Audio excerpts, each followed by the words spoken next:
Hello, children. So, in the first part, we have discussed about how Griffin discovered the drug and he swallowed it himself and he became invisible. But because he was an evil minded person, so he used that particular discovery for evil things. He put the house on fire where he used to live. He broke into a London store and he has stolen clothes, food, and wines from there. And when he was caught, he has to remove the clothes off his body. Later, he went into a Drury Lane shop where he not only dropped the clothes, but he wrapped bandages around his face with all other illustrations like spectacles, nose, whiskers, hat, etc. And when he was leaving the shop, he robbed the shopkeeper because he was not having any money. Now, in the second part, we'll get to know about the answers for these questions. Why does Mrs. Hall find the scientist eccentric? So why scientist was considered as a freak kind of person? Why he was not appearing as a normal man? The second question would be, what curious episode occurs in the study? So what odd things has happened in the study where the scientist was? And the third question, what other extraordinary things happened at the end? So what were other weird things that has happened? So here we go. Eager to get away from crowded London, he took a train to the village of Epping, where he booked 2 rooms at the local inn. So finally, Griffin decided to leave the town and stay in an isolated village. So he took the train to the village of Epping. The arrival of a stranger at an inn in winter was in case an unusual event. A stranger of such uncommon appearance set all tongues wagging. Okay, so all tongues wagging here means it's an idiom that means everyone was confused. Everyone, all whosoever was there in the inn, they all got confused, right? Please underline the word wagging. So wagging here means when you are when you feel things spooky, okay? When it is shaking, scary, right? So because it was midwinter, so hardly people used to visit any place. But this man, he visited the inn in midwinter. So it was very unusual for the people there. The landowner, the landlady, the clergyman, and whatever the staff was. Mrs. Halls, the landlord's wife, made very effort to be friendly. So the landlady was happy because she has a customer, she has a visitor. So she tried to be friendly with the scientist. But Griffin had no desire to talk because he was actually trying to avoid people. He wanted to be unnoticed because his appearance was also very strange. My reason for coming to Epping is a desire for solitude. I do not wish to be disturbed in my work. Besides, an accident has affected my faith. So he gave 2 reasons to the people for not disturbing him. The first reason was he told them that he has visited this place for isolation. So he don't want anyone to disturb him in his work. And secondly, he gave an excuse for his strange appearance that an accident has affected his face. That's why the bandages have been wrapped around his face. Satisfied that her guest was an eccentric scientist, and in view of the fact that he had paid her in advance, Mrs. Halls was prepared to excuse his strange habits and irritable temper. But the stolen money did not last long, and presently Griffin had to admit that he had no more ready cash. He pretended, however, that he was expecting a check to arrive at any moment. So, because he has paid the advance amount of the inn and he was a scientist, so the landlady convinced herself to bear the strange habit and irritable temper of the scientist, and moreover, as he was her visitor. But it's very obvious. Whatever money scientist has stolen from the shopkeeper, that did not last long, and it was over after a couple of days. But Griffin cannot tell the truth, so he pretended that I am expecting a check which might arrive any moment. So I'll be having the money. He said this so that the landowners would allow him to live in the inn. Shortly afterwards, a curious episode occurred. So it was mentioned in the question that what was the curious episode? What curious thing happened? So here we go. Very early in the morning, a clergyman and his wife were awakened by the noises in the study. So, yes, what would have happened? You are absolutely right. The scientist has broke into the clergyman's house and he was in his study and was trying to take out the money from the table.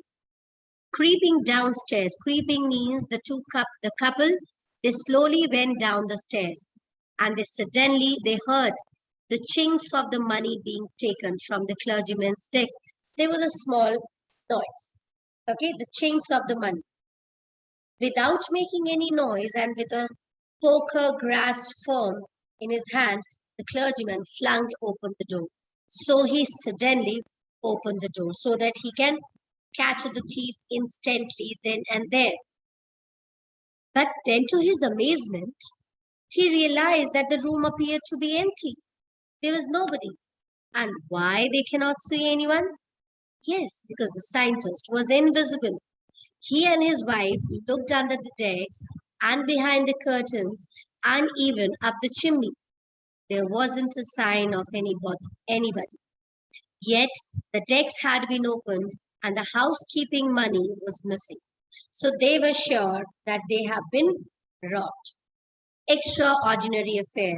So the extraordinary affair is the act where the money has been stolen but nobody appears to be in the room. The clergyman kept saying that the rest of the day. So he kept on telling people that an extraordinary thing has happened in my house. But it was not an extraordinary as the behavior of Mrs. Hall's. What? Why? Because Mrs. Hall's furniture, a little later that morning, it was moving.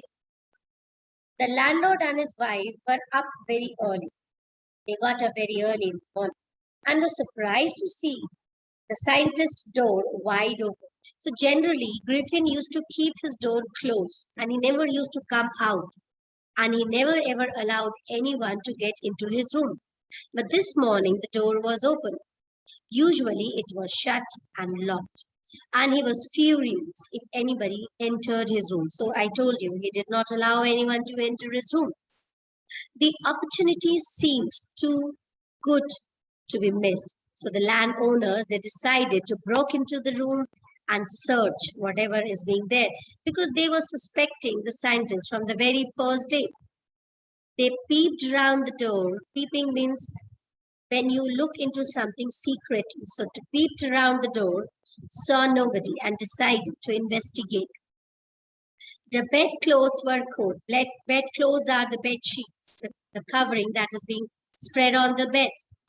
So it was cold, showing that the scientist must have been up for some time. And stranger still, the clothes and bandages that he always wore were lying about the room. It means the scientist has removed all his clothes and he was naked in the room. It means that was the reason why he is invisible.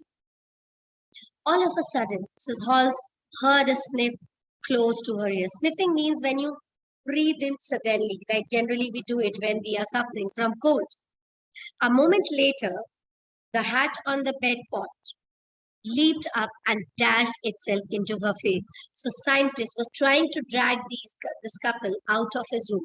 So he dashed his hat to the face of Mrs. Hall.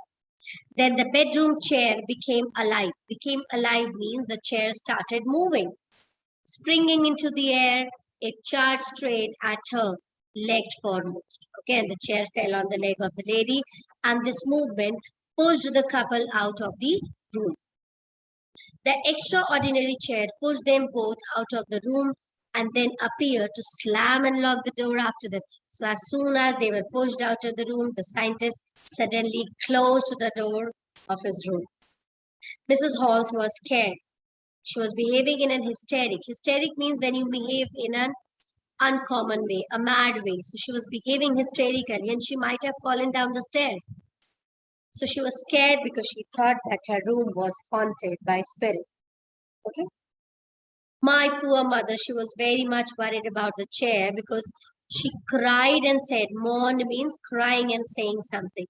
So she mourned that the chair belonged to my mother, and I don't know, my mother's spirit would have got into the chair.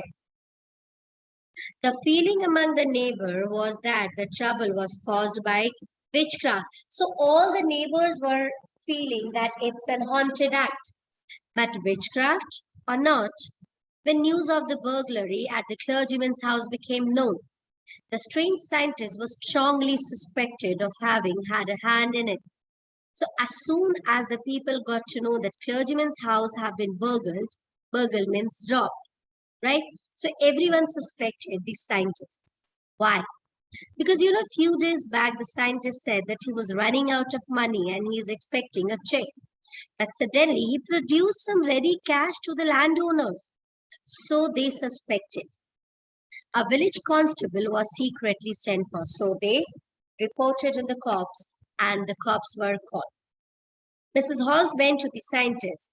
As soon as the scientist came out of the room, she went to the scientist and she started asking a mysterious question that how did you go inside the room, how you came out of a locked room, and why there was no one in the empty room. So certain questions were being asked. I want to know what you have been doing to my chair upstairs, she demanded. And I want to know how it is you came out of an empty room and how you entered a locked room. So she started investigating and asking certain questions from the scientist. The scientist was very quick-tempered. We have just studied. So he became furious and he decided to make all of them scared. He removed the bandage of his face, he removed the whiskers, he removed his spectacles and the nose, and he was transparent from his face. Every people all around were scared. They were horrified. Mr. Jaffer, the constable, now arrived, and he was quite surprised to find that he had to arrest a man without a head. But Jaffer was not easily prevented, so he was not a man who is going to make an excuse. He decided that if magistrate has given me the order to arrest the man, I am going to arrest him, whether he has a head or not. This is a sarcastic statement given. There followed a remarkable scene as the police tried to get hold of a man who was becoming more and more invisible as he threw off one garment after another. So the police was trying to catch a man who was slowly and gradually becoming more invisible because he was removing his clothes one after the other. And finally, he removed all his clothes, okay? And the constable was struggling to catch hold of him. Some people also tried to help him, but they found themselves hit. The scientist hit them with a blow. Finally, at the end, Jaffer was knocked unconscious as he made a last attempt. So finally, the constable tried to catch the man and he knocked him down. And the constable became unconscious. There were nerves, excited cries of hold me. Okay? So people were crying, they were scared, and this man was telling everyone that come and catch me. But it was not an easy job because Griffin had shaken himself free. He was free now. He has removed his clothes and nobody was aware where to catch hold of him. Okay. So this chapter is really very interesting. It is written by H.G. Wells. H.G. Wells is a very known scientist and he is known as the father of science fiction. He has done his graduation from the Royal College of London and he has graduated in biology. He was a science teacher also, but apart from him, he was a great playwright and a novelist. And he has written most of his stories related to science and a fictional book. So, if we talk about the moral of the chapter, the moral is that doesn't matter how intelligent we are. But the thing is, if we are not using our intelligence for the well-being of the society, for the well-being of the people, it's of no use, right?